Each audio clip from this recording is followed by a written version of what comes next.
आज रत्नागिरीमध्ये 3 महत्त्वाच्या विषयांवर जिल्हाधिकारी कार्यालयामध्ये बैठक संपन्न झाली। यातली पहिली बैठक ही नाणारमध्ये जो बॉक्साईड प्रकल्प त्याची सुनावणी 20 आणि 28 तारखेला होती, त्या संदर्भातली एक बैठक होती। आंबा बागायतदार जे आहेत त्यांना कॅनिंगसाठी चांगला रेट मिळत नाही, ही एक तक्रार होती। त्या आंबा बागायतदारांची एक बैठक होती आणि सारथीचं विभागीय कार्यालय रत्नागिरीमध्ये सुरू करावं या मागणीसाठी एक बैठक होती। अशा 3 बैठका या ठिकाणी संपन्न झाल्या। सुरुवातीचा जो नाणारचा विषय आहे या संदर्भामध्ये आपल्याला माहिती आहे की राजापूर लांजा मतदारसंघाचे स्थानिक आमदार किरण भैया सामंत यांनी सुरुवातीलाच सांगितलं होतं की लोकांची जी भूमिका आहे त्या बॉक्साईडच्या बाबतीमधली तीच माझी भूमिका आहे। आणि त्याच्यानंतर असं एक चित्र निर्माण झालं की पंचायत समितीची राजापूरची आहे तिनं एकमतानं ठराव घातला की ही सुनावणी रद्द करा। आमदार महोदयांची तीच भूमिका होती आणि या संदर्भात आज आम्ही बैठकीचं आयोजन केलं होतं। पण याच्या पार्श्वभूमीवर काल माझी जिल्हाधिकाऱ्यांची चर्चा झाली, विशेषतः मुख्यमंत्री महोदयांची चर्चा झाली। आज 100% तिथल्या खातेदारांनी, एक 2-4 किरकोळ सोडले तर सगळ्या खातेदारांनी विरोधाची पत्र ही कलेक्टर महोदयांना दिलेली आहे। आणि या पार्श्वभूमीवर 28 आणि 20ची जी जनसुनावणी होती ती रद्द करण्याचा निर्णय हा प्रशासनाने घेतलेला आहे। आणि तो निर्णय घेत असताना राजापूर लांजा मतदारसंघाचे आमदार देखील उपस्थित होते, तिथले सगळे शेतकरी देखील उपस्थित होते।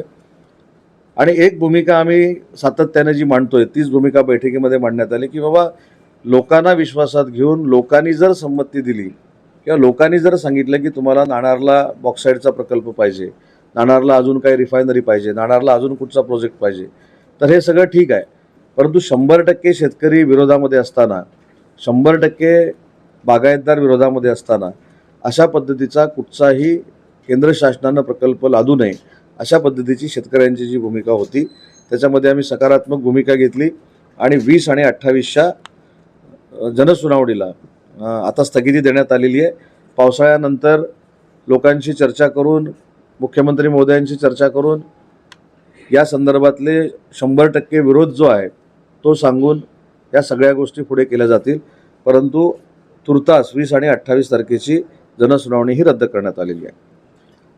आंबा बागायतदारांच्या बाबतीमध्ये काल मला एक निवेदन आलं आणि आंबा बागायतदारांमध्ये गैरसमज होता की सोशल मीडियावर किंवा प्रिंट मीडियामधनं अशी एक बातमी येत होती की 5 रुपयानं रेट वाढला आंब्याचा। तर आंबा बागायतदार मला येऊन विचारायला लागले की हा आंब्याचा रेट आपण कधी वाढवला? तर म्हटलं मी वाढवलेला नाही, तो काही ज्या सोशल मीडियातनं बातम्या आल्यात त्यांच्याकडे तुम्ही जा। परंतु 1ही रुपया वाढवण्याचा निर्णय काही झालेला नव्हता। हे ज्यावेळी आंबा उत्पादकांनी माझ्या निदर्शनास आणलं त्यावेळी आज मी एक्झॉटिक, देसाई कॅनिंग आणि आंबा बागायतदार यांच्या सगळ्यांची चर्चा केली आणि जो काल 32 रुपये किलोमागे भाव होता तो एक्झॉटिकनं आज 50 रुपये करण्याचा निर्णय हा त्यांच्या कंपनीच्याद्वारे घेतलेला आहे। त्याच्यामध्ये त्यांनी जर काय पाठीपुढे केलं तर तसे मिनिट्स देखील आम्ही तयार केले। जिल्हाधिकारी त्या बैठकीला उपस्थित होते।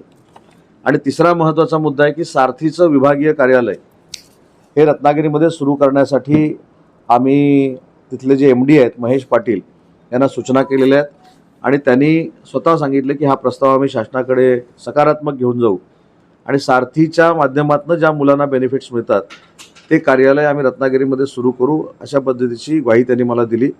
आणि त्याच्या पुढे जाऊन सारथीशी निगडीत असलेले जे विद्यार्थी आहेत त्यांना ऑनलाईन प्रशिक्षण सुरू करण्याच्या संदर्भातले देखील मी सूचना केलेल्या आहेत आणि त्याच्यामध्ये देखील आम्हाला यश येईल अशा पद्धतीच्या 3 महत्त्वाच्या बैठका या ठिकाणी झाल्या।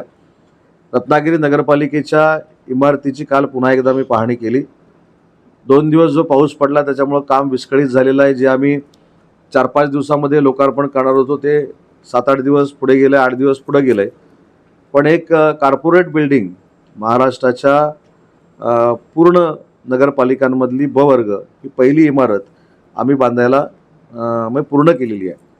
दुसरा आज बैठकीमध्ये निर्णय करण्यात आला की जिथं आपण आता बसलेलो आहोत आणि याच्या समोरची जी इमारत आहे ह्या दोन्ही इमारत अजून डिसेंबर किंवा जानेवारीला रिक्त होणार आहेत।